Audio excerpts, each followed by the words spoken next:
안녕하세요. 매일은 아니지만 자주 듣고 있는 애청자 중 한 명입니다. 날씨가 덥더니 어느새 가을이 와서 하늘이 너무 예쁜 요즘이죠. 하늘 보셨어요? 올려다보는 하늘과 높은 곳에서 보는 하늘은 느낌 자체가 다르더라고요. 날이 좋아 가족들과 등산을 하러 갔는데 올라가는 건 힘들었지만 정상에 서니 그 해방감이 이루 말할 수가 없었습니다. 그러면서 제가 살아온 지난 날들이 떠올랐어요. 누구에게나 각자만의 힘듦이 있고 사연이 있는 거지만 사람 마음 변하는 건 한순간이더군요. 물론 저도 잘했다고는 할 수 없겠죠. 사람 말은 양쪽 이야기를 다 들어봐야 한다고 하잖아요. 그러니 변호사도 있고 검사도 있는 거고요.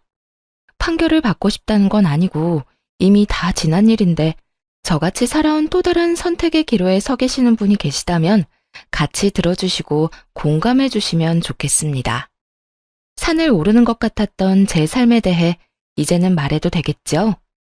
제 인생이 그랬어요. 늘 오르막을 오르는 것 같았죠. 그렇다고 막 힘들게 살았던 건 아니었습니다. 저는 이남 일녀 막내로 태어나 유복한 환경은 아니지만 막내 고명딸로 사랑받고 컸습니다. 나이 터울이 좀 있다 보니 오빠들도 부모님도 많이 아껴주셨고요. 잘해도 잘한다, 못해도 잘한다, 그렇게 자랐던 것 같습니다. 다른 오빠 있는 친구들 보면 엄청 싸우고 하던데 저희 집은 안 그랬답니다. 한참 클 나이라 먹고 싶은 것도 하고 싶은 것도 많았을 오빠들은 뭐든 저부터 챙겨줬죠. 덕분에 부모님이 마음 놓고 맞벌이로 일도 다니시고 오빠들은 대학까지 다 갔었고요. 하지만 두 분 벌이로 비싼 등록금을 감당하기엔 벅찼던 것 같아요. 그렇다고 공부 잘하는 오빠들 등록금을 안 내줄 수도 없는 노릇이었죠. 큰오빠는 법대로 진학해서 검사가 되는 목표가 있었고요. 작은 오빠는 아직 꿈은 없었지만 뭐든 열심히 하는 사람이었습니다. 둘 다 공부를 잘하는 건 저희 집에서 당연한 일이었고요. 어느 날 큰오빠가 제대를 해서 복학을 하고 둘째 오빠가 대학교 입학을 앞두고 있던 날이었어요. 엄마의 한숨이 늘어나는 걸 봤습니다. 한숨 쉬다 저랑 눈이 마주치며 웃어주시는데 제가 모를 거라 생각하셨던 것 같습니다. 저도 그땐 이미 고등학교 진학을 어디로 할지 정할 시기라 그만큼 머리가 컸는데도 말이죠. 막내는 나이가 60을 먹어도 막내라는 말이 맞나 봅니다. 아마 그랬던 것 같습니다. 공부를 잘하긴 했는데 조금 경쟁률이 높은 과를 지원해서 전액 장학금을 받지는 못했고 작은 오빠는 그냥 바로 자원 입대를 하려고 하더군요. 당연히 부모님이 말리셨죠. 공부도 다 때가 있는 건데 놓치면 안 되는 거라고. 걱정하지 말고 공부나 하라고 하셨습니다. 그때 사회 분위기가 남자들은 무조건 대학을 가야 하는 분위기였습니다. 학자금 대출을 알아보러 다니시는 부모님 모습이 너무 밟혔어요. 어서 빨리 돈을 벌어 도움을 드리고 싶기도 했죠. 그 뒤 오빠들은 장학금을 놓치지 않고 학교를 다녔습니다. 그럼에도 불구하고 어머니의 한숨이 뇌리에 박혔던 탓일까요? 저는 상고로 진학하기로 결심했습니다. 저도 공부 잘하는 오빠들 덕분에 공부를 못하는 편은 아니었어요. 나름 학교에서도 상위권이라 선생님들은 당연히 제가 인문계로 진학할 거라고 찰떡같이 믿고 계셨고 아마 부모님도 다른 생각은 안 하셨던 것 같아요. 바쁘신 엄마가 처음으로 학교에 오셔야 했는데 항상 일하시느라 운동회도 못 오시던 분이었거든요. 그게 또 선생님에게 안 좋은 소리를 들으셔서 제 마음이 너무 아팠습니다. 어머니, 공부를 잘하는데 왜 상고를 가려고 하는지 모르겠네요. 집안이 많이 어려우세요. 네? 저희 미정이가 상고를요? 네, 무슨 생각으로 저러는 건지 모르지만 요즘은 여자들도 인문계 가야 대학도 가고 하고 싶은 거 하고 살지 않겠습니까? 좀 설득 좀 해봐 주세요. 미정아, 상고는 왜 가려고 그래? 누가 상고 가라고 했어? 엄마, 나 공부 잘하는 거 알잖아. 오빠들 때문에 이 정도 하는 거지. 인문계는 왜 가는 건데? 대학 가려고 가는 거잖아. 난 대학 안 갈 건데 굳이 인문계 갈 필요가 없잖아. 며칠 동안 오빠들부터 아빠까지 저를 설득하려고 애썼지만 제가 한번 고집 피우면 절대 꺾지 않는다는 걸 모두 잘 알고 있었습니다. 그렇게 저는 상고로 진학했고 장학금을 받으며 다녔어요. 성적도 물론 좋았고요. 덕분에 남들보다 빨리 취업 전선에 뛰어들 수 있었는데 내가 목표로 했던 은행은 근처에도 못 갔지만 말입니다. 이것은 참 세상은 인맥으로 돌아간다고 내정받은 건 저였는데 무슨 연줄이 있는 건지 학교 오는 둥 마는 둥 하는 아이가 선발됐다고 하더군요. 그때 좀 힘들었죠. 세상이 다 밉게 보이고 그래도 어쩌겠어요. 바뀌는 건 없더라는 겁니다. 저는 은행 대신 제법 큰 공장 회계과에 들어가게 되었습니다. 은행도 아니고 뭐 힘들게야 하겠냐고 주판만 두드리고 서류 정리만 잘하면 된다고 들었거든요. 주판이 어떻게 생겼는지 내 책상은 어디 있는지 전 계산은커녕 매일매일 청소만 하다 왔어요. 선배들이 자기 빨래까지 가져다 놓은 것도 분말 없이 빨아야 했고요. 그 시절 따뜻한 물이 나오는 건물이 어디 있었나요? 호텔에서나 나왔겠지. 추운 겨울엔 얼어붙은 손을 호호 불면서 빨래를 해야 했습니다. 집안일이라고는 해본 적이 없었던 저는 손빨래가 그렇게 힘이 들었습니다. 요령이 너무 없었던 거죠. 빨래하고 들어오면 손이 얼어 타자를 칠 수가 없어 사무실 일은 더 못했고 그러다 보면 일 느리다고 구박받고 계속 그런 일상의 도돌이표였습니다. 심부름도 한 번에 시키는 법 없이 다녀오면 다른 사람이 불러서 또 시키고 뭐 그런 식이었답니다.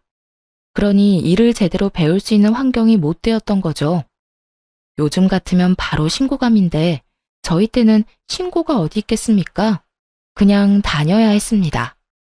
좀 지나니까 이골이 나기도 하고 오기가 나서 어디 두고 봐라 하는 마음에 제일 먼저 출근해서 청소해놓고 얼어있는 손 녹여서 일하고 선배들이 일 시키기 전에 미리미리 예상해서 다 해놓고 마지막까지 정리 다 하고 퇴근하길 반복했어요. 인생의 암흑기를 말하라고 하면 딱 그때라고 말할 수 있을 정도였습니다. 하지만 어둠이 계속되는 법은 없잖아요. 점점 해가 뜨기 시작했습니다. 그러다 보니 서류 업무도 조금씩 저에게 돌아오더라고요. 아시다시피 전 청소보다는 공부 쪽이 체질에 맞는 사람이라 전 제자리를 찾은 사람 마냥 업무 처리를 거침없이 해나갈 수 있었습니다. 언제 또 청소를 빨래를 시킬까 싶어 얼른 업무를 처리해 나갔죠. 물론 배울 것도 많았지만 크게 실수하는 일 없이 빠른 속도로 처리하다 보니 선배들이 너도 나도 할 것 없이 저에게 일을 주더라고요. 어느새 반대로 선배들이 저에게 일을 맡기기 위해 제 일을 덜어주는 상황이 발생하게 되었고 이런 제가 입소문이 난 건지 비서실로 발령이 나는 일이 벌어졌습니다. 이제 입사한 지 얼마 안 된 제가 비서실까지 가는 건 좀 눈치가 보여 처음엔 가지 않겠다고 했습니다. 사실 제가 가도 되는 곳인지도 알 수 없었고 여기보다 더한 곳이라는 소문에 두려웠거든요. 선배들을 다 제치고 이제 막 20살 갓 넘은 제가 비서실이라니 말이 안 된다 생각했습니다. 월급도 처우도 확연히 달랐기 때문에 서로 가려고 하던 자리였습니다. 그런데 정말 발령이 나버린 겁니다. 제 의사와는 상관없이 발령이 나서 묵묵히 책상을 정리하는데 선배들이 다가오더군요. 해코지할까봐 얼마나 놀랐는지 여자들의 시기 질투 원망이 얼마나 무서운지 직접 느껴본 저는 그저 무서움에 떨어야 했습니다. 그런데 아니었어요. 선배들은 진심으로 절 축하해 주셨어요. 미정아, 여기보다 더 힘들 거야. 열심히 해야 해. 우리 얼굴에 먹칠하지 말고. 알았지? 그래. 그래도 너라면 잘할 거야. 힘들 땐 놀러와. 우리가 비서실 애들 욕 다 들어줄게. 밉상 같던 선배들이 격려해주고 축하해주니 눈물이 다 나더군요. 남자들만 우정이 있는 게 아니죠. 여자들 우정도 만만찮아요. 고생 끝에 낙이 온다는 옛말이 틀린 게 하나 없어요. 그동안의 고생은 싹 잊어버리게 되더니 통장에 착착 돈 쌓이는 소리가 들리는 것 같은 나날을 보냈습니다. 중간중간 군대 갔다 온 오빠들 몰래 등록금이나 생활비를 보내주고도 돈 쓸 데가 없던 저는 제법 돈을 모을 수 있었어요. 그쯤 되니 저도 공부를 하고 싶어졌습니다. 어릴 땐 돈만 벌면 된다 싶었는데 사회생활을 하다 보니 그건 또 아니더라고요. 필요한 자격증은 학교 다니면서 땄기 때문에 대학교 졸업장이 가지고 싶었던 거죠. 이곳도 충분히 좋은 곳이었지만 여러 사람들을 만나고 사회생활을 하면서 선배들의 조언도 좀 들리게 되고요. 여자도 좋은 대학 나와야 해. 좋은 대학 아니라도 대학은 나와야 해. 그래야 대접받아. 봐봐, 김대리하고 나하고 입사 동기인데 그때 월급 차이가 얼마나 났는지 알아? 살기 싫더라고. 김대리 타자도 한글 문서 작업도 못하던 놈이란 말이야. 일은 내가 더 많이 하는데. 선배의 말에 역시 대학을 다녀야겠다고 생각했지만 일하면서 공부를 병행하는 건 무척 어려웠습니다. 졸업한 지도 좀 되었으니 기억나는 것도 없었고요. 그래도 직장인들을 받아주는 야간 대학이 있다는 것을 알고 등록을 하고 학교를 다니기 시작했답니다. 그쯤 큰오빠는 사법고시를 패스했고 회사를 다니다가 무슨 시험 준비를 한다던 작은오빠까지 공무원 시험에 합격해 집안의 경사가 계속 이어졌습니다.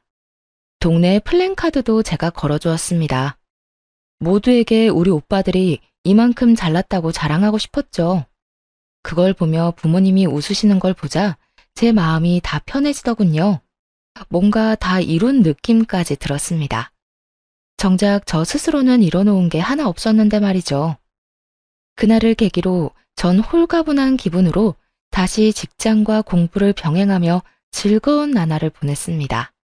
가끔 부모님 용돈 드리는 거 외엔 저는 계속 저금을 했어요. 투자 이런 것도 잘 몰라 그냥 무작정 이율 좋은 은행 찾아 적금 넣는 식으로 돈을 모았습니다. 그러다 야간 대학에서 저처럼 뒤늦게 대학 졸업장을 따기 위해 온 남편을 만나 연애라는 걸 하게 되었습니다. 사는 게 바빠 관심 가질 여유가 없어 해본 적 없는 연애를 나이가 제법 차서 하니 모든 게 다 설레고 마냥 좋았죠. 남편도 무슨 사정인 건지 주머니 사정이 좋아 보이지는 않았고 저는 그런 거 신경 쓰지 않았습니다. 야간 대학에서 만났다는 공통점 하나만으로 충분했거든요. 저희는 날이 좋을 때는 공원 데이트, 추울 땐 따뜻한 오뎅 먹어가며 두 손 꼭 잡고 데이트를 즐겼답니다. 그러다 추우면 버스를 탔고요. 지금 생각해보면 무슨 궁상이냐 해도 그때만의 설렘이 있지 않겠어요? 이제는 하라고 해도 못하겠지만요. 그렇게 연애를 제법 오래 하다 주변에서 결혼은 언제 할 거냐는 말을 자주 듣게 되었습니다. 둘 다 그냥 시기가 오면 자연스레 결혼한다고 생각했던 것 같네요. 주변 지인들이 연애는 다른 사람이랑 더 하고 결혼은 나중에 해도 되지 않겠냐고 말리기도 했는데 제가 다른 생각은 잘 못하더라고요. 별 남자 있나 싶고 남편이 지금 저에겐 충분히 좋은 사람이었습니다. 가족들에게 소개를 했던 날 엄마가 조심스레 불러서 물으셨어요. 너무 급하게 정하는 건 아니고?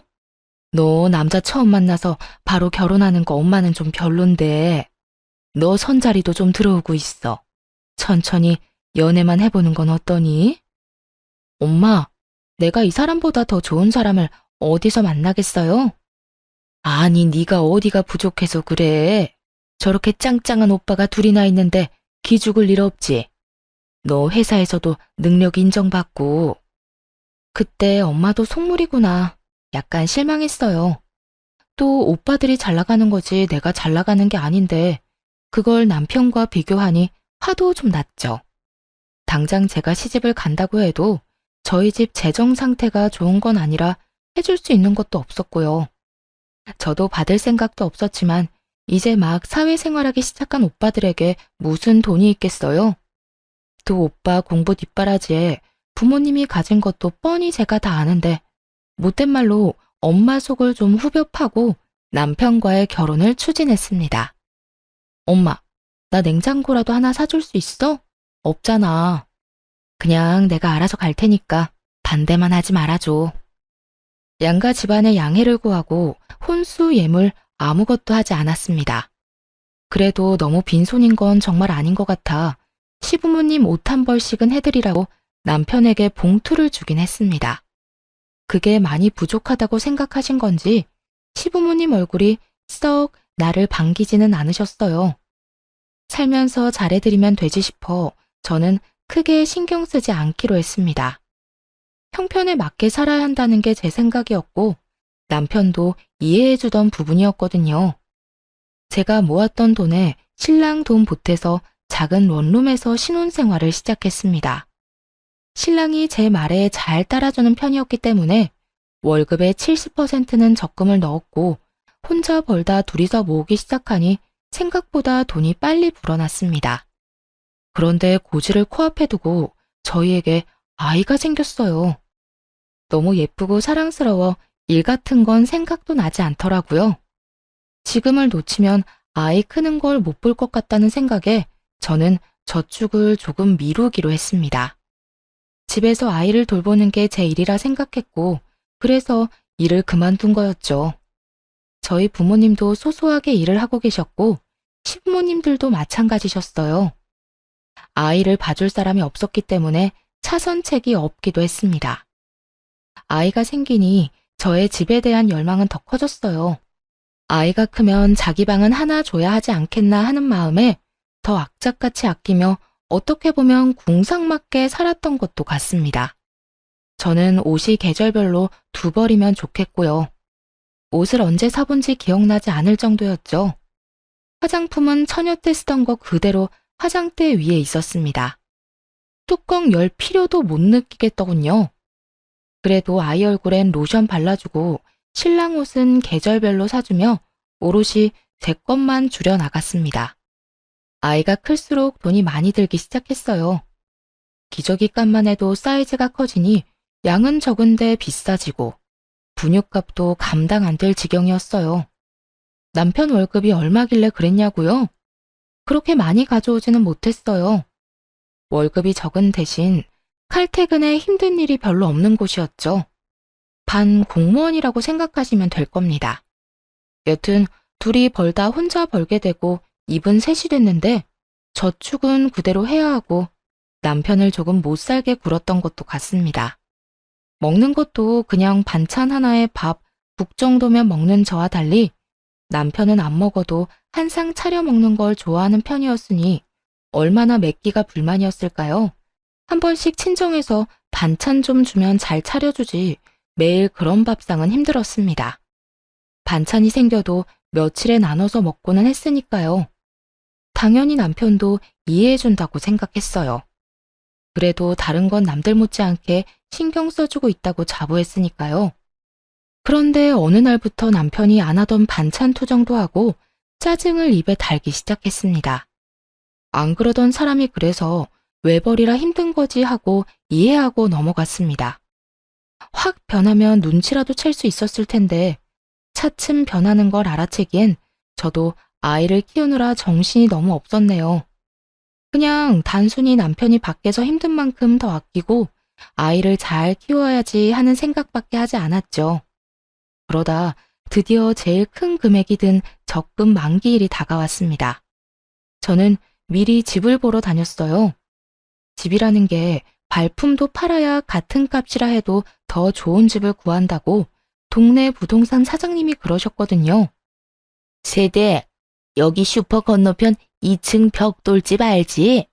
거기가 지금 금매로 나왔어. 나쁜 일로 나온 게 아니라 이민을 간다고 빨리 처분해달라더라고. 생각 있으면 보러 와.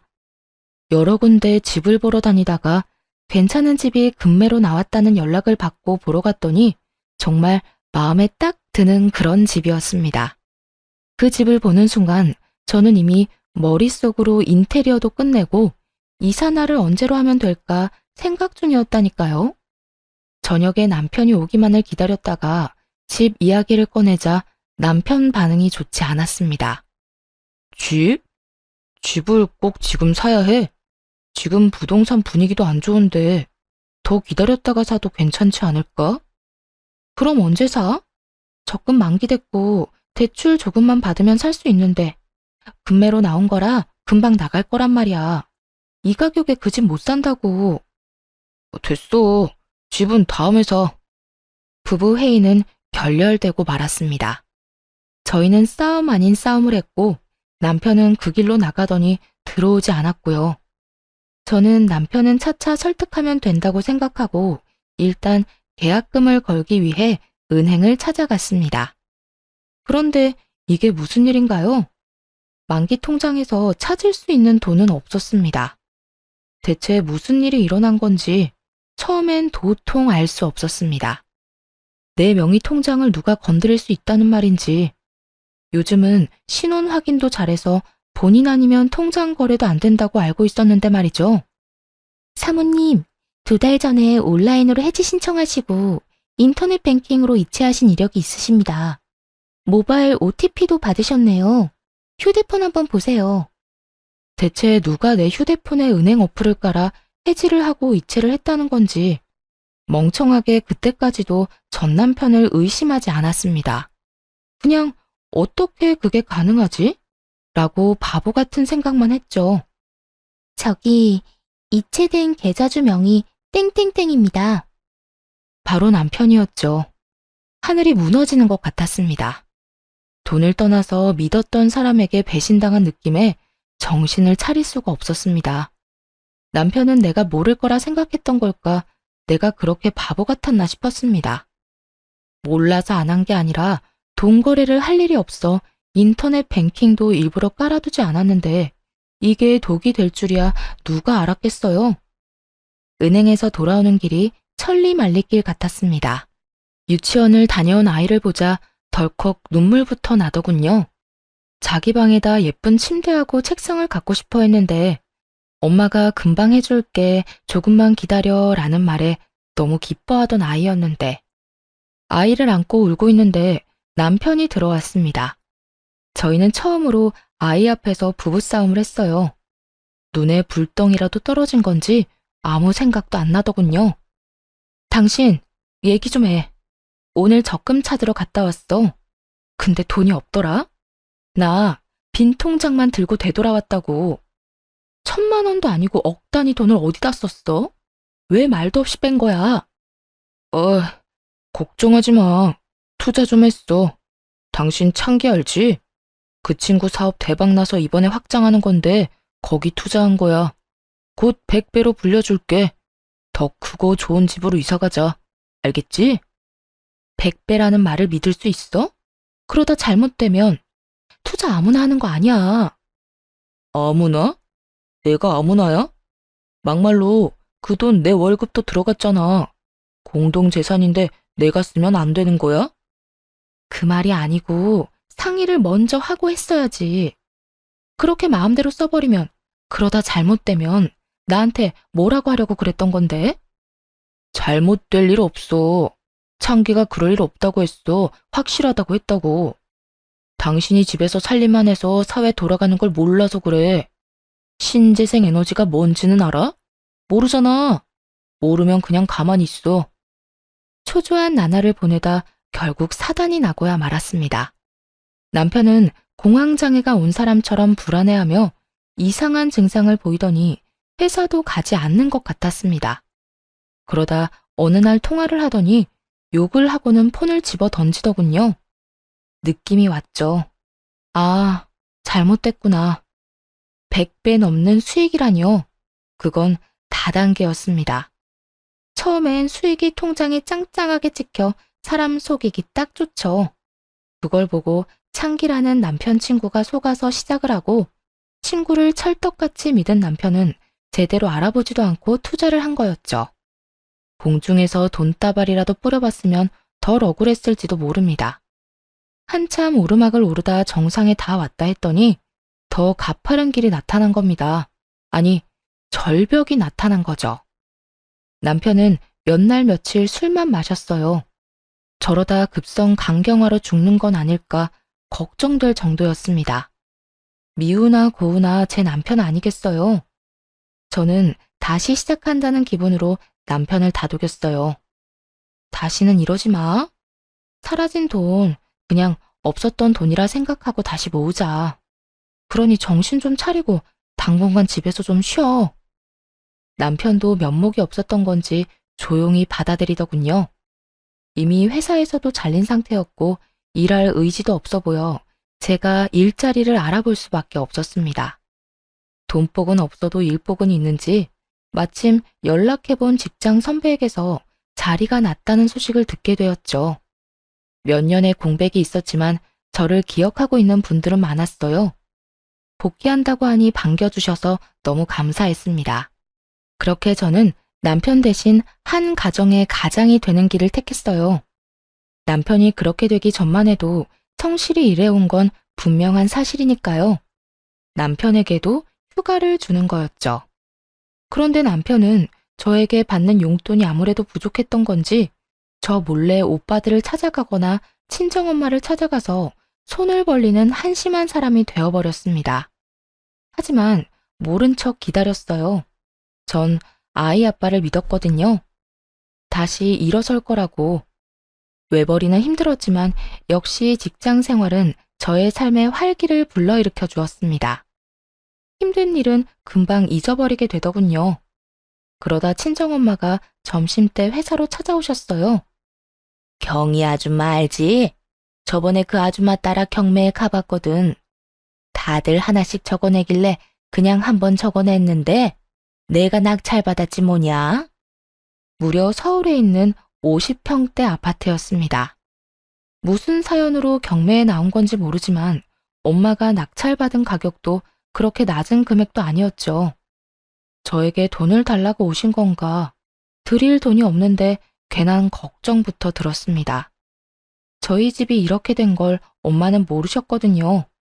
엄마가 돈이 어디 있어서. 네 오빠들도 일하니까 돈 금방 모이더라.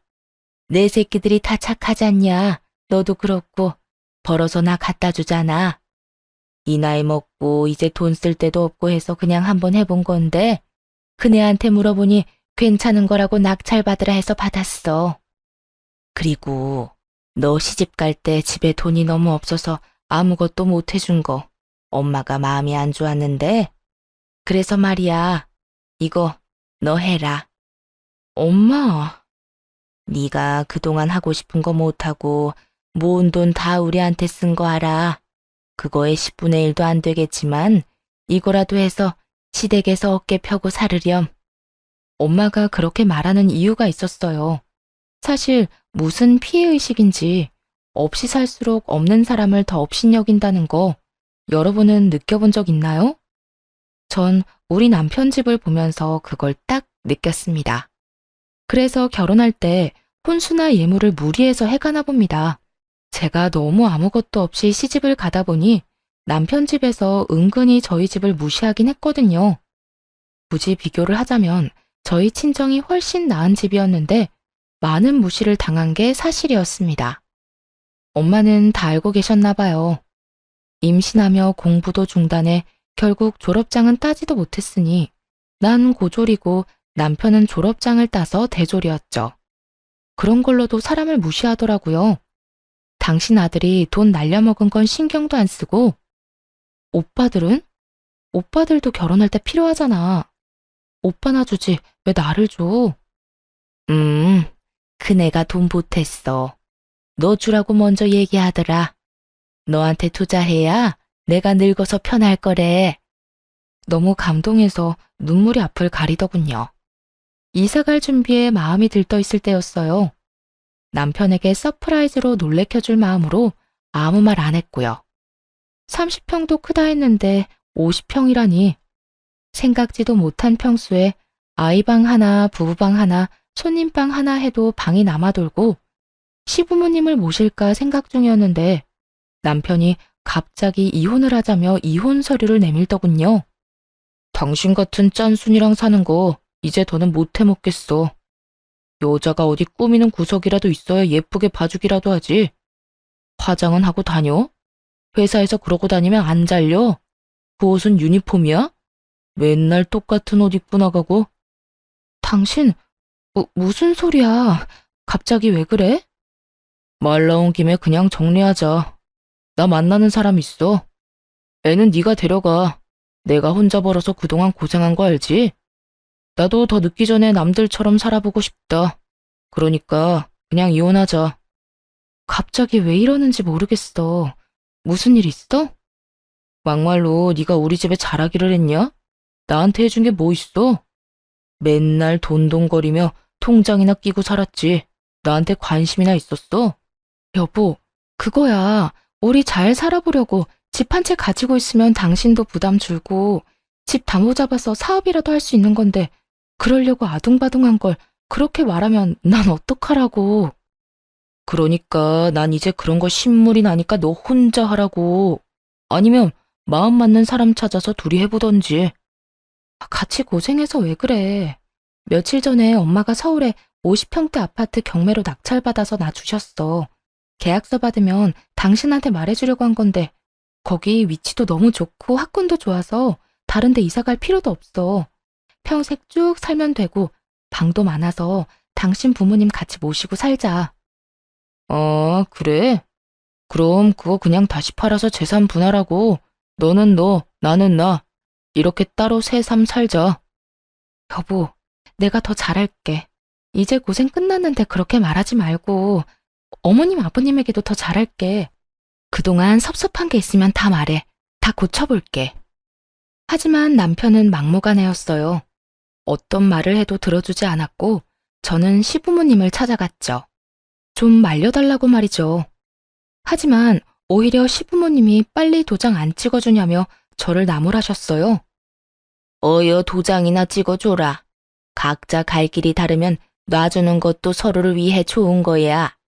너도 너랑 끝맞는 사람 만나서 새 살림 차리면 되지 않겠니? 네? 어머니, 그게 무슨 말씀이세요? 네가 뭘 우리 집에 시집와서 기여한 게 있니? 그냥 혼인신고만 하고 산 거 나 좀 부끄러웠다. 내가 축의금 낸 것만 얼만데 그런 거 하나도 못 받고 예물도 없이. 어쨌든 빨리 해주려무나. 어머니, 그 이 진짜 여자 생겨서 그러는 거예요? 믿을 수가 없어요. 바람핀 건 아니고 그냥 우리 애를 좋다고 쫓아다니는 여자가 하나 있어.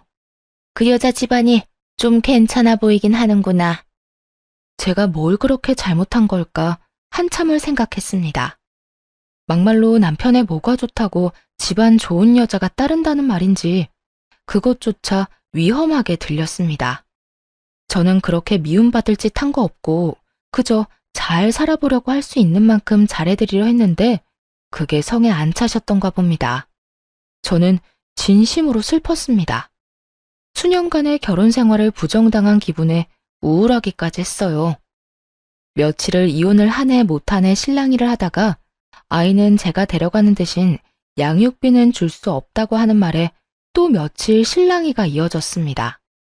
양육비를 원하면 자기가 아이를 키울 테니 저더러 양육비를 달라고 하더군요. 저 모습에 어느 엄마가 아이를 맡기겠습니까? 저는 이혼을 해줄 테니 그럼 아이만 데려가겠다고 합의를 했습니다. 결국 여전히 마음을 추스리지 못하고 끌려가듯 법원에 갔습니다. 저는 큰오빠와 함께 남편은 시어머니와 함께였죠. 힘겹게 서류를 제출하는데 남편이 제가 모르는 서류를 하나 더 제출하더군요. 뭐냐고 물으니 당당하게 재산분할 신청서라고 합니다. 재산이라니, 저희는 재산이라고는 아시다시피 남편이 날려먹었던 적금이 다였는데 말이죠. 우리한테 무슨 재산이 있다고 그런 서류를 내? 지금 사는 집 전세금? 그거 반반하면 되는 거 아니야? 굳이 이런 거 낼 필요 없이. 또 50평 아파트 장모가 준 거 있잖아. 그건 왜 빠뜨려? 날 아주 호구로 하는구만. 아니, 그건 엄마가 나한테 준 거지 당신 건 아니잖아. 당황해서 아무 말 못하고 있자 큰오빠가 나서서 증여재산에 대해 차분하게 설명해 주었습니다.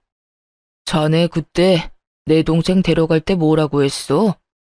손에 무릎 묻혀도 마음만은 보듬고 살겠다고 했잖아. 이게 뭐야? 그리고 증여재산은 재산 분할에 해당이 안 되는 거 모르나? 모르면 변호사한테 물어보던가. 뭐? 그 아파트가 재산 분할에 해당 안 된다고? 나 그거 믿고 너 만나는 애인이랑 그거 팔아서 새 살림 차리라고 한 건데. 뭐야, 엄마. 엄마가 그냥 이혼하면 된다고 했잖아. 나 그럼 돈 한 푼도 못 받는 거야? 아유, 잘 좀 알아보지. 어떡하면 좋니? 너 가게 하나 해주면 새아가한테 아파트는 우리가 해준다고 했는데. 진짜? 엄마가 책임져요. 난 몰라. 잘못되면 다 엄마 탓이야. 지금껏 보고 살아온 사람이 맞는 건지 완전 다른 사람을 보는 것 같았습니다. 무엇에 홀려도 단단히 홀렸던 게 아닐까 했죠. 저런 사람을 남편이라고 받들고 살다니 제 자신이 한심하기 이루 말할 수 없었죠. 순식간에 콩깍지가 벗겨졌는지 정남이가 뚝 떨어졌습니다. 이혼 서류 제출만으로는 이혼이 바로 되지는 않더군요. 이혼되기까지는 꽤 긴 시간이 필요했습니다. 조정기간 이런 것도 필요했고요. 먼저 이혼을 요구한 남편은 아파트가 재산 분할이 안 된다고 하자 말을 바꿨습니다. 하지만 제가 이제 같이 살 마음이 없어진 지 오래였고요. 제가 끝까지 이혼하겠다 하니 갑자기 그럼 아이는 자기가 키우겠다 하더군요. 언제는 나보고 데려가라고 하더니 웃음밖에 안 나왔습니다. 결국 큰오빠의 도움으로 양육권도 제가 받아오고 양육비도 매달 50만 원씩 보내주는 걸로 이혼은 정리가 되었습니다. 엄마가 낙찰받아줬던 아파트는 딸과 둘이 살기엔 넓었기에 친정 부모님과 함께 살기로 했습니다. 저는 덕분에 멈췄던 공부도 다시 시작했고요. 다 엄마가 잘 봐주셔서 가능한 일이었습니다. 참 감사한 일이죠. 그 뒤로 전 남편은 어떻게 됐냐고요? 말도 마세요. 딱 1년 지나고 제가 사는 아파트로 찾아왔는데 1년 만에 보니 감회가 새롭고 그럴 줄 알았는데 지난번에 정남이 떨어진 거에 뭐 더 떨어질 게 있다고 완전히 사람으로 안 보이게 되었습니다. 여보, 우리 다시 합치자. 애도 아빠가 필요하잖아. 나 그 여자랑은 애초에 헤어졌어. 그때 잠깐 꼬셔서 넘어갔던 것뿐이야. 난 자기밖에 없는 거 잘 알잖아. 정말 한심해서 말도 안 나오더라고요. 말을 안 하고 있으니 내가 허락했다는 뜻으로 받아들인 건지 슬금슬금 안으로 들어오려는 거 체인을 딱 걸어 잠그고 소리쳤습니다. 누구신데 남의 집에 와서 이러세요? 잘못 찾아오신 거면 그냥 가시고요. 여보, 왜 이래? 자꾸 헛소리 하시면 경찰에 신고할 거고 아파트 CCTV 영상 따서 입구에 붙여놓을 거예요. 잡상인 출입이 잦으니 조심하라고. 잡상인? 잡상인. 어서 안 꺼져? 당장 꺼지라고. 제가 큰 소리를 내니 처음 보는 모습에 놀라서 달아나는데 신발이 벗겨져도 모르고 열심히 도망가는 모습이라니 혼자 봐서 아쉬울 정도였답니다. 그렇게 쪽을 당했으니 다시는 오지 않을 거라 생각했는데 방심했던 게 있었습니다. 딸아이 학교를 찾아간 거였어요. 이제는 초등학생이 된 딸은 아무래도 아빠를 보니 좋았나 봅니다. 딸이 처음 보는 인형을 집으로 들고 들어와 물으니 아빠가 줬다고 말하는 거 있죠? 이 사람이 아이를 꼬시려고 작정을 했구나 싶었죠. 저는 바로 큰오빠에게 사정을 얘기하고 접근 금지 신청을 부탁했어요. 딸에게도 아빠를 보면 따라가면 안 된다고 신신당부했고요. 이대로는 안 되겠다 싶어 고민을 하다 전 남편의 부모님을 찾아갔어요. 다시는 보고 싶지 않은 사람들이지만 결판을 지어야겠다고 생각했죠.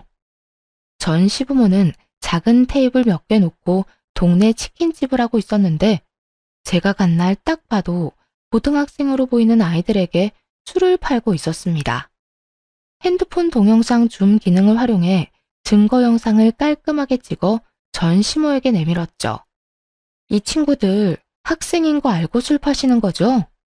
이거 제가 시청에 넣으면 영업정지 당하는 건 아실 테니까 긴 말 안 할게요.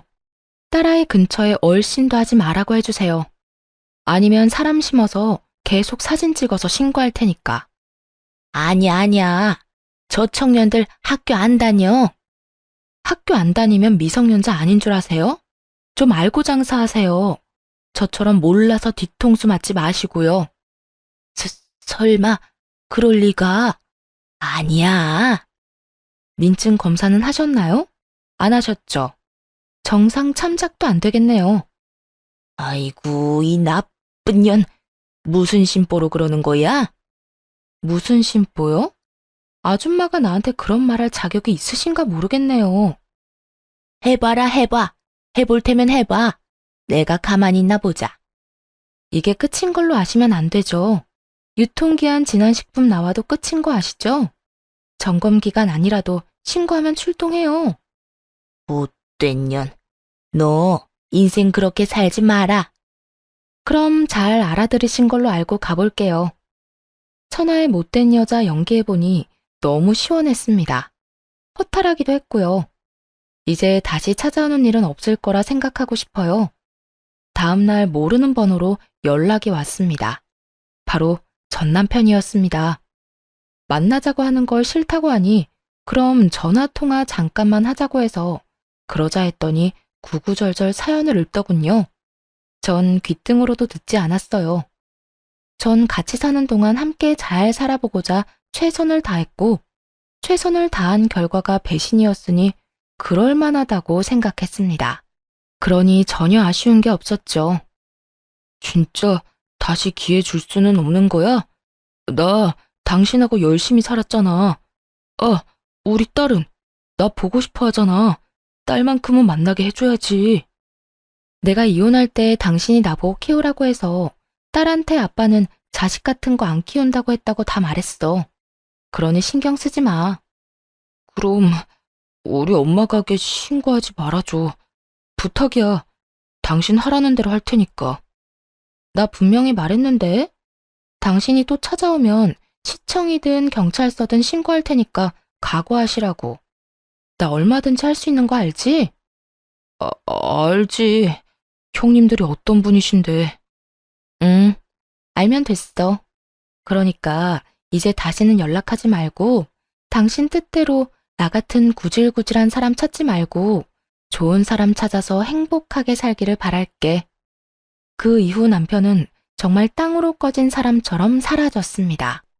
연결된 사람들이 있어 가끔 소식이라도 들려왔는데 한동안 들리는 소식이 너무 없어 궁금해지기까지 하더군요.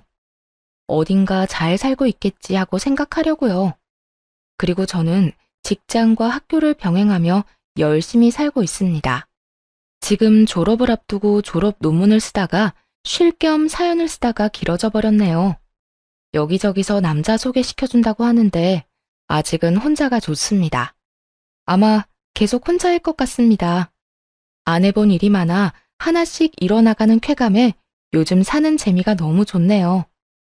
집에 대한 갈망 때문인지 부동산 공인중개 자격증도 도전해 보려고 합니다. 제 인생은 지금 산 어디쯤인 걸까요? 다시 정상을 올라가고 있는 중일까요? 여러 봉우리 중 이제 막 하나를 넘은 건 아닐까 합니다. 산에 오르려면 오르막을 올라야 하고 결국 내리막을 내려와야 집으로 갈 수 있듯이 욕심 안 부리면 힘든 일도 금방 지나가는 것 같습니다. 이거 들으시는 여러분도 힘든 일만 생각하지 마시고 뒤도 돌아보고 옆 사람도 가끔 의심하면서 인생 즐기면서 사시면 좋겠습니다. 그러다 가끔 산에 가셔서 깨끗한 공기 마시면서 기분 전환해 보시는 것도 추천드리고요. 긴 이야기 들어주셔서 감사드립니다. 일교차 심한데 감기 조심하세요.